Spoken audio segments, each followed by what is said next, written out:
সুপ্রিয় দর্শক, আসসালামু আলাইকুম। দর্শক, আপনাদেরকে প্রীতি ও শুভেচ্ছা জানাচ্ছি নতুন আরেকটি প্রতিবেদনে। দর্শক, আমরা চলে এসেছি সেই বিখ্যাত জাকের ডেইরি ফার্ম। তো জাকের ডেইরি ফার্মের কর্ণধার আনোয়ার ভাইয়ের সাথে কথা বলবো। আসলে আজকে একটু পুরনো কথা নিয়ে কথা বলবো, কারণ অনেকেই জানতে চাচ্ছে যে জাকের ডেইরি ফার্ম ভেঙে দেওয়ার মূল কারণ কি। চলুন আমরা কথা বলি আনোয়ার ভাইয়ের সাথে। ভাই, আসসালামু আলাইকুম। ওয়ালাইকুম আসসালাম। কেমন আছেন? আলহামদুলিল্লাহ, আল্লাহ পাক যে হালে রাখছে, আল্লাহর কাছে লাখ লাখ শুকরিয়া। এখনো যে আল্লাহ পাক এই বাংলার মাটিতে বাঁচায় রাখছে, সেই জন্য আল্লাহর দরবার শুকরিয়ার শেষ নেই। তবুও বলবো, আল্লাহ সহা আছে বিদায় এখনো বেঁচে আছে, বেঁচে থাকার কথা না, তবুও বেঁচে আছে। আচ্ছা, যাই হোক, বেঁচে থাকাও এটা একটা আল্লাহর অশেষ নিয়ামত। তো একটু জানতে চাই, এটা বিশেষ করে জাতি জানতে চায় যে আবার নতুন করে, যে আসলে আপনার এই বিখ্যাত জাকের ডেইরি ফার্ম, বিশাল ফার্ম ছিল আপনার, অনেক মানুষের সমাগম হতো। এই খামারটা ভেঙে গুড়িয়ে দেওয়ার পেছনের মূল কারণটা কি আসলে? হায়রে সোনার বাংলাদেশ, হায়রে এই দেশে জন্ম নিয়েছি। যেই দেশে জন্ম নিয়েছি, প্রত্যেকটা দেশের প্রত্যেকটা নাগরিকের একটা আশা আকাঙ্ক্ষা থাকে, অনেক কিছু আশা আকাঙ্ক্ষা প্রত্যাশা থাকে। অনেকেরই মনে করেছ অনেক অনেক রকমেরই আশা বাসা বাঁধে পৃথিবীতে। আমি এই মনে একটা সুন্দর একটা আশা নিয়ে এবং বাংলার জাতি মেহনতি মানুষকে কিছু দিব, কিছু খাবো, কিছু নিব, এমনই ভাবে বেঁচে ছিলাম এই দেশে। অনেকদিন পরে আবার জানতে চেয়েছেন কিভাবে আমার খামারটা ধ্বংস হইল। সুন্দর একটি প্রশ্ন। আপনারা জানছেন, আপনারা দেখছেন যে আমার উপরে কত বড় অন্যায় হক করা হয়েছে, যে অন্যায় সারা পৃথিবীতে আর নজিরবিহীন ঘটনা আর একটু দাইতে পারবেন না। আমি যে জায়গায় খামারটা করেছিলাম, এই জায়গাটা আমার ক্রয় করা সম্পত্তি ছিল। যে অত্যাচার আমার উপর হয়েছে সারা পৃথিবীর মানুষ দেখেছে, সারা পৃথিবীর মানুষই বুঝতে পারছে যে জুলুমের কি পরিহাস। রাজা যদি পর্যায়ের উপরে জুলুম করে, স্টিমুলার চালায়, সেই পর্যায়ে কখনো বাঁচে না, তবু আমি বেঁচে আছি। আজকে দেখেন, মূল ঘটনা রইল রেজনা চৌধুরী বন্যা। যা হাইকোর্টের নির্দেশ আছে, হাইকোর্টের মধ্যে নির্দেশে যে কোনো খাল বাংলাদেশে লিস্ট হবে না।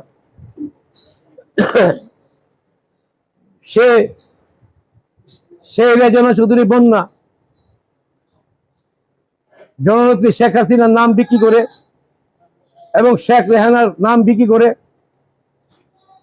ওই তাবিজ কাজে লাগা, তাবিজকে পড়ায় দিয়েছে ডিসি অফিসে এবং ডিসির ভূমি কর্মকর্তা গলায়।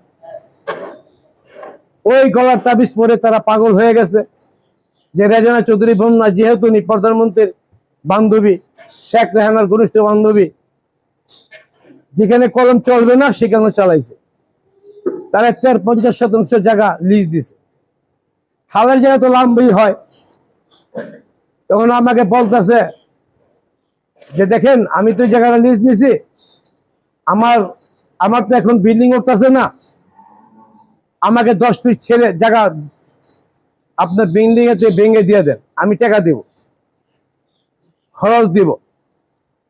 কিন্তু আমি তোর কথায় রাজি হচ্ছিলাম না, বরং আমার কাছে হাস্যকরের মতন লাগছিল যে আমি আজকে দেশ গড়ার কারিগর, আমি দেশের অর্থনীতি নিয়ে কাজ করি।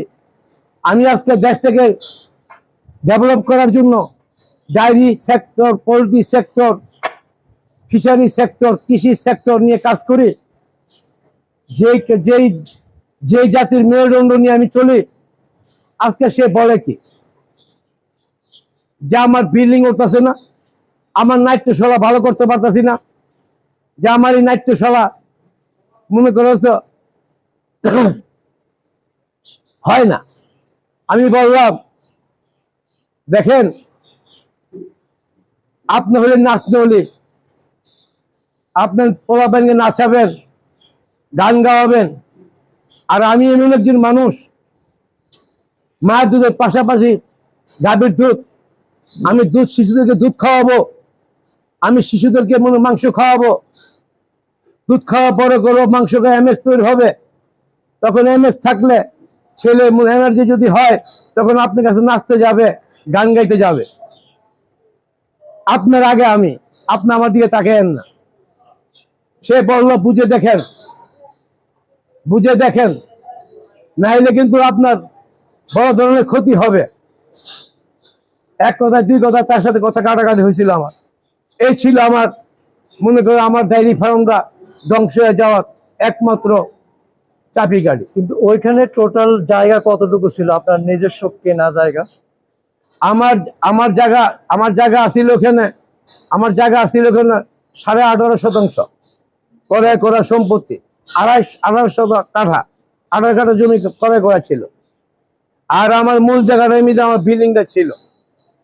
আজকা দেখেন, সে মনে করছো আজকা ঠিকই সে খালের মধ্যে বসবাস করে।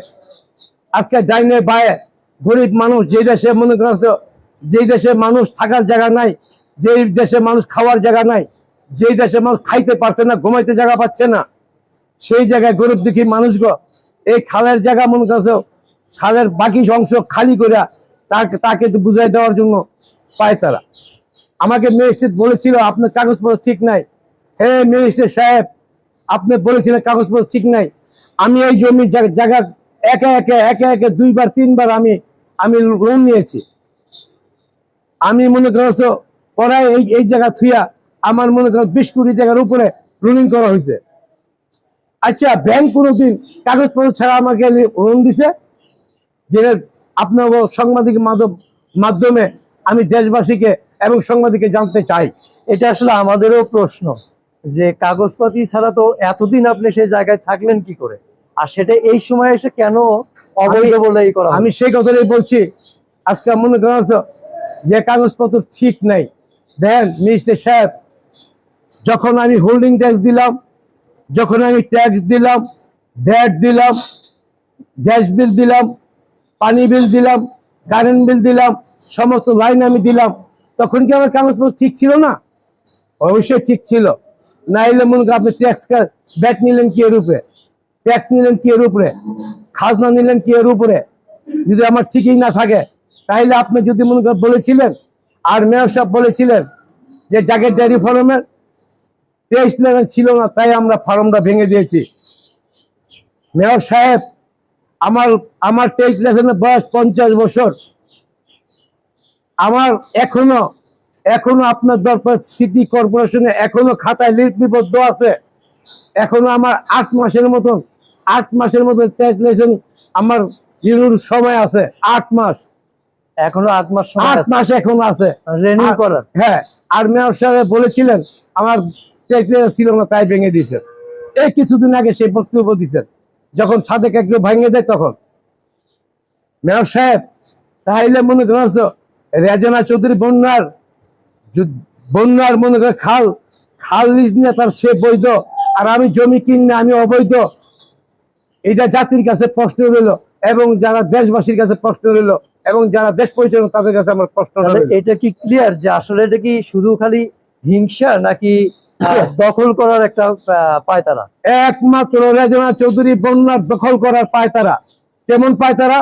দেখেন, আমার যে জায়গাটা ভেঙেছে, ঠিক সেই জায়গাটা রেজনা চৌধুরী বন্যা আবার 50% জায়গা নিচ্ছে, ডিসি অফিসে দ্বিতীয় কাগজ জমা দিছে। আপনার মাধ্যমে আমি একদিন কাগজ দাঁড়িয়েছিলাম, আবার প্রয়োজনে আমি কাগজ দাঁড়াইতে পারবো। আমার জায়গা আবার সে নিচ্ছে হয়েছে, সে 50% তার পেট ভরে নাই, আবার আমার জায়গা সে নিশ্চিত হবে।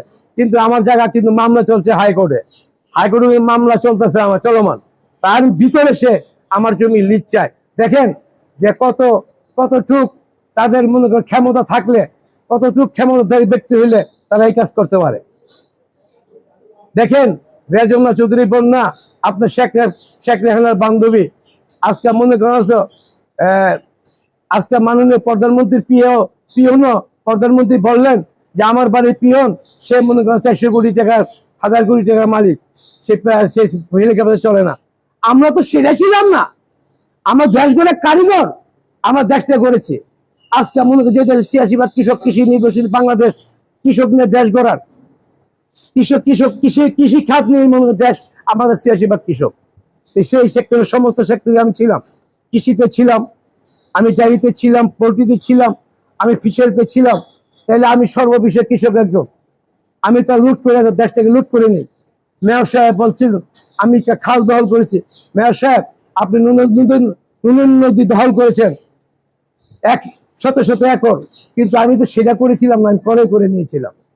কিন্তু অথচ নিজের দিকে আগে তাকান, আপনার ক্ষমতা আছে বিদায় আপনার নদী দখল করে, নুনের নদী ভৈরে আপনার আপনার আমার কথা না, সেটা আপনার মিডিয়াতে আমি দেখেছি যে মেয়র মনে করেন ১০০ একর জমি সে দখল করেছে নুনের নদী।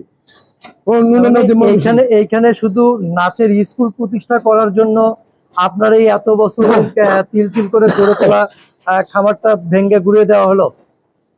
দেখেন, সে এমন এক ব্যক্তি, তার কাছে যে সম্পদ আছে সেই সম্পদ দিয়ে সেই সমস্ত সবকিছুই মনে করেন হচ্ছে মানুষের ধ্বংস করতে পারে। কারণ সে যেখানে যাবে সেখানে তার বসার জায়গা আছে, সে যেখানে যাবে সেখানেই তার মনে করেন তার মানুষ আছে। কারণ সে বর্ষের কালে গান গাইতো, নাচতো, সে রমণী একজন সুন্দরী নারী, তাই তার মনে করো তার দিকে সবাই ভালোবাসে। এবং মনে করছো রবীন্দ্রসঙ্গীতের সভাপতি, সেই হিসাবে মনে করছো সে রাষ্ট্রীয় স্বীকৃতি প্রাপ্ত একজন মানুষ। তাই মনে করছো প্রধানমন্ত্রী এবং শেখ রেহানা বিক্রি করে সে অনেক কিছু করতে পারে দেশে। আর আমি তো খেটে খাওয়া মানুষ। যেমন দেখেন না, এই দেশে মনে করেন যারা সত্য ভালো অফিসার আছে, সৎ অফিসার আছে, পুলিশের মধ্যে সৎ অফিসার নাই? অবশ্যই আছে, না দেশ চলতো না। আপনার আর্মি থেকে সৎ অফিসার নাই? অবশ্যই আছে। বিজেপি থেকে সৎ অফিসার নাই? অবশ্যই আছে। মনে করছো কিছু অংশ পদ অফিসারের জন্য আজকে পুরা বাহিনীর বদনাম ছড়াচ্ছে। আজকে মনে করছো দেখেন, এই যে মনে করছো এই যে রংপুরে গুলি করলো একজন পুলিশ, একজনের সিনায়, আর কি হাজার হাজার পুলিশ ছিল না? কিন্তু সে তো গুলি করছে, কিন্তু এর মধ্যে হাজার হাজার মানুষ, সে তো সবাই তো মনে করছো রক্ত চোষা পুলিশ নয়। একজন রক্ত চোষা পুলিশের জন্য হাজার পুলিশের দাম মূল্যায়ন মনে করেন মূল্যহীন হইতে পারে না। আমার দেশ, আমার এই সোনার বাংলাদেশ, আমি এই দেশের নাগরিক, আমি দেশ গড়ার কারিগর। আমার এই দেশে ছোট্ট একটি জায়গা ছিল, ছোট্ট একটি জায়গা আমি বাগে ছিল, আমি জায়গাটুকু দখল করতে পেরেছিলাম, লুটপাট করে নিয়ে গেল।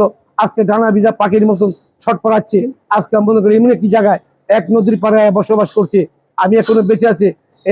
এই বাংলার হাজারো লক্ষ মানুষের দোয়া চাই, এবং এই মানুষের দোয়ায় এবং খামারিগো দোয়ায় এবং ভালো মানুষের দোয়া নিয়ে আমি বাঁচতে চাই। আপনারা আমার জন্য দোয়া করবেন, আমি যেন আগামী দিনগুলা আপনাদের মনের আশা আকাঙ্ক্ষা পুরাতে পারি, আমি যেন দেশের উপকার করতে পারি, দেশের কাজ করতে পারি, সেই জন্য আপনার কাছে দোয়া চাই। আমি আর একটা প্রশ্ন করতে চাই, যে জায়গাটা আসলে এখন আপনার হাতছাড়া হয়ে গেল, আপনার কেনা যেটুকু জায়গা রয়েছে সেটা ভবিষ্যতে ফেরত পাওয়ার কোনো আশা রয়েছে কিনা? এখন মনে করছো মামলা চলতেছে, মামলা চলমান, আল্লাহ পাক জানে। কারণ এই দেশে মনে করো বর্তমানে যে দেশে এখন মনে করছো বিচারকরা কিভাবে চলে, এখন বর্তমানে মনে করছো মামলা কিভাবে চলে এবং থানা কিভাবে চলে, পুলিশ কিভাবে চলে, এটা আপনারা সবাই জানেন।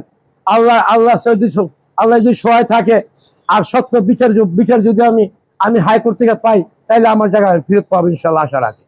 সর্বশেষ জাতির উদ্দেশ্যে বা খামার পাগল যেসব লোক আছে তাদের জন্য কি মেসেজ থাকবে আপনার? আজকে মনে করেন যারা মনে করেন গরু প্রেমিক মানুষ, যারা দেশ প্রেমিক মানুষ, যারা এই সেক্টর নিয়ে কাজ করতে চান, আপনারা আসুন আমার এখানে এসে একটা চা খান, আমি নিজে বানায় একটা চা খাওয়াবো। আর আপনাকে মনে করেন পরামর্শ যদি নিতে হয় দেবো। আর যদি আপনাদের গাভীর প্রয়োজন হয়, গাভীর পা আমার এখানে শত গাভী আছে, ভালো ভালো গাভী আছে, যেসব গাভীগুলো মানসম্পন্ন, যেসব গাভীগুলো মনে করেন ভালো দুধের ভালো মানের, আপনারা এই গাভীগুলো আমাদের করতে পারেন। আপনারা আসতে পারেন, নিতে পারেন। আপনাদের জন্য ভালোবাসা এবং মনে করেন পরামর্শ দেওয়ার জন্য আমার হৃদয়ের দরজা সবসময় খোলা। আমি আমার হৃদয়ে আপনাকে বরণ করে নিব। আপনারা আসুন, আপনারা জানুন, শুনুন। আর লাস্ট মাসে একটি কথা বলতে চাই, যারা মনে করেন দেশ নিয়ে কাজ করছেন, যারা দেশকে নিয়ে ভালোবাসেন, যারা দেশকে মনে করছে এই দেশটা তো আমাদের, এই দেশটা তো কারো না, এই দেশে কারো বাদ দেবেন না, এই দেশে প্রত্যেকটা নাগরিকের, এই দেশে মনে করেন গ্রাম দুঃখী শ্রমিক মেহনতি মানুষের, কারণ গরিবরা ফলায়, গরিবরা কাজ করে আপনার আর জমিদাররা ফিয়া খায়, তবে এই দেশটার অধিকার হলো গরিবের। আপনারা আসুন, একতার বলা হয় বলিয়ার, আকাশে উড়াই বিজয় নিশান। আজকে আমরা আমাদের ন্যায্য প্রাপ্য আমরা বুঝে নিতে চাই, আমরা ন্যায্য প্রাপ্য থেকে বঞ্চিত না হই, এই বলে মনে করছে আমি এখানে শেষ করছি। আসসালামু আলাইকুম।